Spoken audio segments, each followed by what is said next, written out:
welcome to Round Robin. I'm your host, Robin McCormick with the City of Hampton. And today we are going to talk about Hampton's legacy as Crabtown and one of the key businesses that has helped us in that regard. My guest is Johnny Graham. Welcome. Glad to be here with you, Robin. You're famous. I wouldn't go that far. I mean, a few years ago, you were like, working on the docks and in the restaurants, and now you are nationally known from being on QVC. We've had some good fortunes come our way as of late, and it's been nice, very nice. And you've shared those fortunes with the City of Hampton. I've watched you. You always reference, your hometown, where you're from, where your business is, and I think it's good for all of us. Well, that's the Hampton heritage. I mean, Hampton is Crabtown, and I am the crab guy, so why not? That's right, that's right. Well, how did this all start? I mean, you guys are having your 75th anniversary. You weren't in downtown the whole time. Correct. We'll mention another city where you started, but you've been a fixture of Hampton and regional business for a long time. We have. Well, my family, the Graham family, resides in Pocosin, and all of my ancestors are from Pocosin. And so my great-grandfather started the company back in 1938 in Pocosin. At that time, it was called the Back River Crab Company. And then his partner at the time had passed away, so at that time, he brought in my uncle, who was the Rollins, my great-uncle, actually. Okay. And the two of them ran the business in Pocosin starting in 1942 as Graham Rollins. And then in about 1955, they decided to move the business from Pocosin to Hampton to be closer to the labor pool. The workers were all from Hampton, York County, Newport News area, and they had to be bussed from there. Yeah, there wasn't a lot in Pocosin. There was nothing in Pocosin. 1938, so right, we were a whole right. lot closer to the labor being in Hampton. Not to mention Amory's was there, the trucking, the ice, the infrastructure, the bait. Everything was already established in Hampton, and I think at that time there was like 13 processors already there. I was told they were like along Chesapeake Avenue too, now where it's all residential. Maybe that was earlier, but there used to be crab processors all along the waterfront. In 1972, there was 13 or 15 processors in Hampton. And Wow. I've been the last one in Hampton now since the Lawsons went out, I think, in 1996 or 97. Been by myself. There's this iconic picture of the giant pile of oyster shells, but crabs really are Hampton's mainstay, or at least used to be. back in the early 1900s. You're bringing them back. Back in the early 1900s, it was coined Crabtown, USA, and that was back when John McMenamin patented the pasteurization process, which is where crab meat is placed into a can and gone through a heat process. And the reason you're able to take crab anywhere now, because it didn't last that long Right, before. it was a fresh commodity, and a fresh crab meat product, it lasts 10-day shelf life. So distribution is very limited when you have 10-day shelf life, particularly when you're trying to go on distribution. Right. You put it onto a truck it to a shopping center, it goes to a distribution center, then it's delivered to the particular stores, and then it's finally marketed. By the time all that happens, you lose 2 or 3 days in distribution. So you got 7 days to sell the product before it's bad. Right. And people don't want to And people buy have to use stuff. it quickly. Exactly, Right. exactly. Well, how did the business start strictly as a processor, or were they also crabbers who brought the product back in? Well, there was a time when we actually had a couple dredge boats. This is back in the 70s and 80s. We had 2 boats that we had within our fleet. And then I guess maybe in the late 80s, we decided to get out of that because it was problematic trying to find a good captain and maintain the boat and upkeep and so forth. Doing both ends of the business. Right. So now most of all of our crabbers come in, they're independent contractors more or less. Then we buy from dealers. They like that anyway, don't they? Yeah, I mean, we've seen a lot in the last 20 years. We've seen it cycle completely from the bottom, and this year now we've got some wonderful landings data that was presented a couple weeks ago that the Chesapeake Bay, as of this year, has more adult female population than we've seen since 1990. So talk about the bad years because I remember just you could go out on Grandview or Buck Grove Fish and Pier, I shouldn't say this out loud, drink a 6-pack of beer and come home with a giant cooler full of crabs. I mean, they were abundant, even in the 80s. I actually spoke just like that just 2 weeks ago to John Bull, our Commissioner of Marine Resources. Yeah. And Molly Ward came and toured my plant. In fact, they came to my plant to announce this Chesapeake Bay finding that we were going to have this wonderful population. But in in the course of the tour that I gave, I told them, I said, you know, back in the day when I was a kid coming up in Pocosin, my dad developed all the land that we live, my family's from, about 60 acres of land, all waterfront. And my brother and I would go out every morning practically as kids in the summertime, and we would carry a dip net in a little basket behind us, and we would dip crabs on the shoreline all the way around the whole perimeter of the property. And it was nothing to catch a bushel or two crabs. Well, now, I mean, this has been probably 25 years now.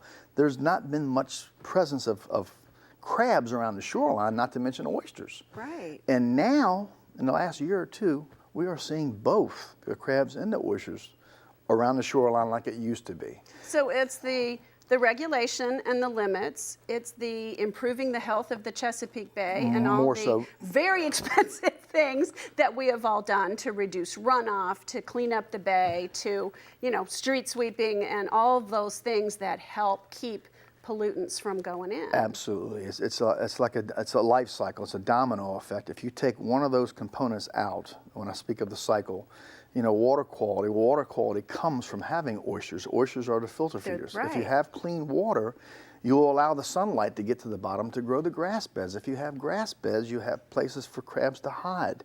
If you don't have grass beds, if you have crabs, you bring in predation because the fish will come in and eat the crabs and whatever else because there's no place to hide.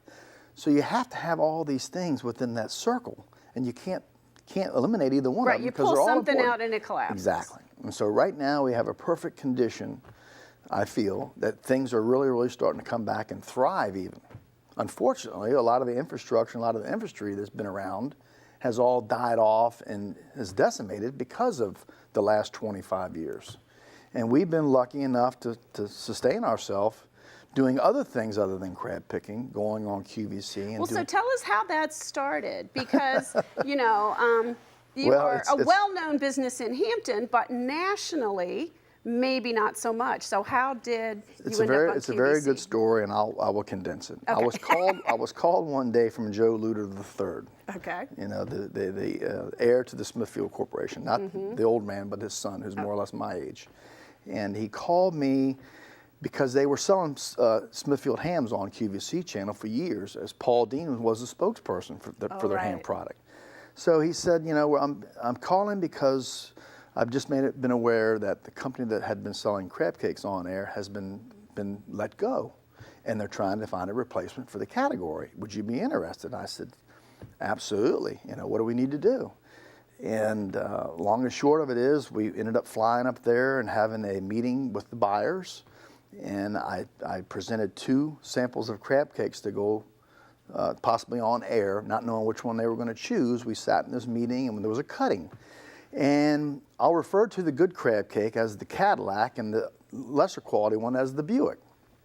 Well, as it turned out, there's a pricing difference. They want to know the pricing, you've got obviously, to hit the and market. The quality. It was dependent upon what was in the product and how much percentage of crab meat, obviously. The Cadillac had a whole lot more crab meat and premium grades of crab meat. The Buick did not. So they ate the Cadillac and hemmed and hawed, and your family can do this, and this is what you're doing, and this is exactly what I can present to you. This is what you choose. Well, they never even tasted the Buick, but they chose the Buick to go on air. So we wound up going on air. The first sales airing was kind of flat, didn't make gold. They gave me another shot, didn't make gold, and I was done. So over a year and a half went by, and I had invested in a significant piece of equipment, over $100,000, just to package the crab cakes, because I just saw this you weren't as a doing them as frozen. It was a frozen product, but this machinery, that. they advised me to spend some effort in packaging because the previous company more or less put them in a Ziploc bag and they floated. It didn't look professional. They said, do yourself justice and do this. It'll pay dividends down the road. Well, I never got down the road. I got 2 airings and I was done, and I had this piece of equipment. So a year and a half goes by, and I'm actually watching QVC now. My wife comes in. She comes into the bedroom. Why are we watching QVC? You're not doing it any longer. And I was learning. I was watching these other people that were trying to take my place, trying to fill the same shoes that I was trying to fill, and they were coming and going. And then all of a sudden I got a phone call one day from one of the guys that was in the room that day. There was about 6 people in the cutting. And they said, we'd made a mistake, Mr. Rand. We chose, you know, the value of that Buick and not the quality of the Cadillac. And QVC stands for quality, value, and convenience. Can you still make that Cadillac crab cake? Yes, sir. And the rest is history. But you'd also gotten better at being on air, I betcha, from watching. Well, I did. You learned the showmanship. I did, you know, and there's a lot of big companies on there. I mean, when I say big companies, Junior's Cheesecakes, Corky's Ribs, Nathan's Hot Dogs. There's a lot of big companies on there, and we're a small company. But as they tell me, you know, I go on air and I'm really passionate about what I'm doing and knowledgeable about what I'm selling, and it conveys through. And people buy in. I'm authentic. And that's sort of, you know, the marketing buzzword for right now is, and the same thing with cities and branding is to not be a cookie cutter, to be who you are, to know what you love, and to let that passion show. And now, you know, not only are we selling crab cakes, we're selling salmon burgers, we're selling scallops wrapped in bacon, lobster crab cakes. We won us an award a couple years ago. We've sold soft shells on air. We're looking at doing a she crab soup, mushroom stuffed with crab meat. It just goes on, and crab dip. And we're just building the brand now. We're trying to build that brand, and obviously having national exposure has helped locally because people realize, geez, I can come in here. I can come right here and get the same product and save all this money, you know. And it is expensive, but QVC has to make a profit, and they have their own business model. But you know, the fact of the matter is, it's all being locally born right here. And I'll tell you, when you live in the Midwest, you don't get good seafood. You really can't. So it makes sense that people do that. Well, you speak of the Midwest, you know, one of the things that we're really trying to capitalize on from the exposure is the building our online seafood presence. And, you know, my marketing girl looks at this semantics. When I go on air on QVC, she's following the hits on our website, on our pages. Because not everybody goes through QVC. They want to go on the internet and find out more about our company. Are they legitimate? You know, 3,000 and 4,000 and 5,000 hits during that 7 or 9 minute premiere that I'm on air. They're on our site looking into us. And at that time, they're realizing, geez, they've actually got a website. Look at all these other products they offer other than just these crab cakes that they're on there right now. We can buy this, or this. And so now our online sales are taking off. You know, and quite frankly, a lot of the companies that I've watched on QVC started from a single item, and now they have full-blown catalogs. I mean, they're selling cakes and cookies and soups and you name it, and it started from going on air, selling a single product, and it grew.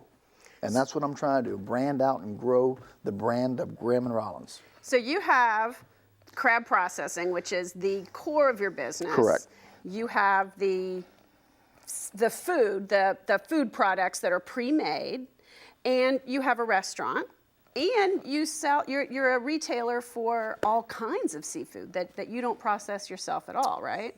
Well, we don't. You know, But seafood is in our veins. That's all we've ever done. You know, we don't eat a whole lot of seafood around my household because we see so much of it around work all day long. But you know, there's a wealth of seafood coming from the Chesapeake Bay. Oh, I get rockfish there. I get tuna steaks, and I know the tuna steaks aren't. The rockfish is local. Right, but the Mid-Atlantic, Virginia actually is the third largest importer producer of seafood in the country, behind Alaska and Louisiana.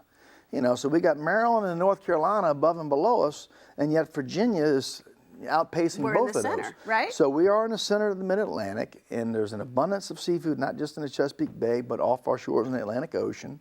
You know, sea scallops, deep sea scallops. We got deep sea red crabs now being landed in Hampton. Believe me, yeah. So, you know, just trying to capitalize on the things that we have around us. Oysters are coming back. It's just a wonderful thing. So after 75 years, where do you go next? Where does the business go? Where does Johnny go? Well, actually, we're talking with a microbrewery, Bull Island Brewery here in Hampton, located below the parking deck, and we've talked to the owners of the Miss Hampton that take the daily boat out to Fort Wool and on a 3-hour tour about putting something on the waterfront to give people, not just from Hampton, but from tourists that come from wherever, because quite frankly, Hampton needs something to attract people. People drive down the interstate, and our interstate goes right through the heart of our city. We've got the most beautiful part of you Interstate have to 64. stop because there's always a backup on the bridge You tunnel. have to So stop. get off. And it's a beautiful Get waterfront. off right I mean, it's there. very Yeah. picturesque to come through Yeah. 64 when you're coming through Hampton. And we want to take people off that interstate that are either going to Virginia Beach or going to Busch Gardens because they're here on a weekend. Either way, right. Or going to the historic triangle, Jamestown, Yorktown, Victory Center.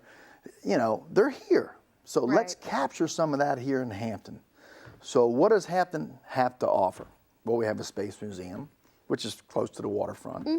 We've got, you know, the water and the seafood heritage, and we're not promoting it. But I'm trying to now do both. So we're actually in discussions right now, dialogue, it's early, about putting something together on the water that whether we eat the seafood on the boat, on the water, tie the brewery in because the brewery is now an anchor down there in downtown Hampton on the waterfront with a wonderful view looking across at Hampton University. The boat's anchored right out in front of the brewery. Yep. So it's a natural magnet to have the two of them together for a loading and an exiting entry point. And, you know, tie in some seafood. Do you all work at all, or how do you relate to the Virginia Tech Seafood Initiative and all the work they're doing in terms of seafood processing and cooking and, you know, things like that to help promote seafood and the potential growth of that enterprise in downtown? Virginia Tech is probably the biggest asset that our seafood industry has in our Commonwealth. And I say that because... And people don't know it. Well, but they work for the industry more than they're actually talking about a individuals. huge expansion project with the city, with HU, and some other entities involved to really grow that whole program and really make it a national prominence.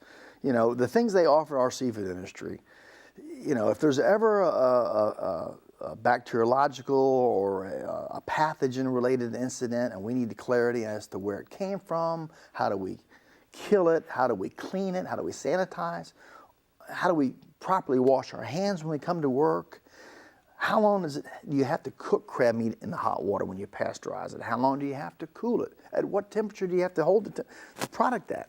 All that information and technology comes from Virginia Tech. So if we grow that and they get to expand, and you and Meade are next door on the waterfront, can Hampton be Crabtown again? Well, there's no question. I mean, the opportunity with Virginia Tech and their growth and their plans, you know, with the education component, teaching kids good food safety, the aquaponics that they're trying to promote, you know, the growing of the plants and the fish feeding from the plants and a self-sustaining life there. You know, bringing in a culinary aspect. They're talking about bringing in a culinary to have cooking shows or cutting shows, and you bring in the We're Chesapeake all being seafood. told that we need to eat more seafood. We need to eat more fish. It is a much healthier lifestyle. No question. But to be able to go into a venue and see a professional, I'm talking about a celebrity type person, showing how to cut and prepare an oyster Rockefeller or take a rockfish and fillet it and prep it and stuff it, all that, you know, because you look on the TV nowadays, it's all reality. The dancing, the survivors, the cook shows. Oh, the cooking shows are huge. People are attracted because it's real. I mean, people do this every It's day. real They want to see food. these Yeah, things. yeah. And now you can come experience it, hopefully. So you're going to be a part of that vision of rethinking the waterfront downtown. Well, I mean, you know, people that come and tour my plant, and I don't give tours, but I have friends. My wife actually was a school teacher at one point, and we would bring people into my plant. And just people that come into my plant and see what I'm doing are just in awe. People I had no watch that. idea this is... I grew up in Ohio. You don't know what it looks like when the crab boat comes in and people pick the. I mean, that's cool stuff. Well, you speak about the crab boat coming in, and this is another idea that I've actually pitched, is we could simulate a lot of these things that happen on the waterfront, because you still catch fish, and you don't see many people catching clams any longer, but they're still there. You can catch oysters.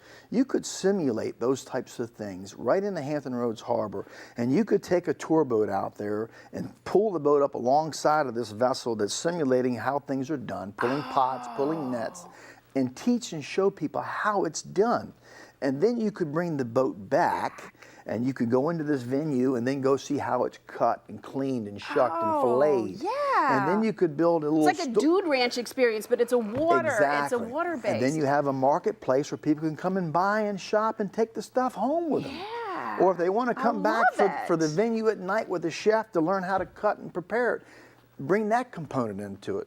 So there's It's like a whole weekend package. It's a weekend package. And you're staying downtown at the hotel.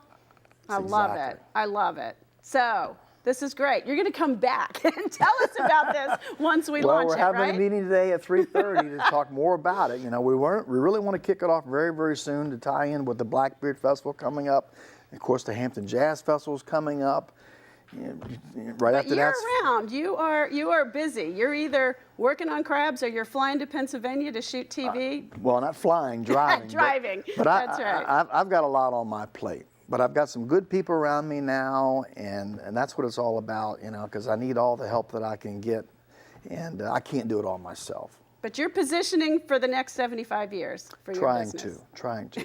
I've got 3 young kids. They all work in my retail store now, and interestingly enough, they were all very, very shy, and I've gradually kind of weaned them out of that because when you're thrown into the retail environment, you've got to communicate and you got to sell. Yeah. Oh, well, thank you so much for coming. You bet. Wonderful to meet you. And let's just remind people that Hampton people, if they see you on QVC, we can drive to Armistead Avenue, save that shipping, pick the crab cakes up right here in town, right? Absolutely. Thank you so much. You betcha. Thank you, Robin. And thank you for watching. I hope those of you who didn't live here back in the day understand why Hampton was Crabtown, why we're still Crabtown, and how we're going to grow that heritage in the future. Thanks for watching.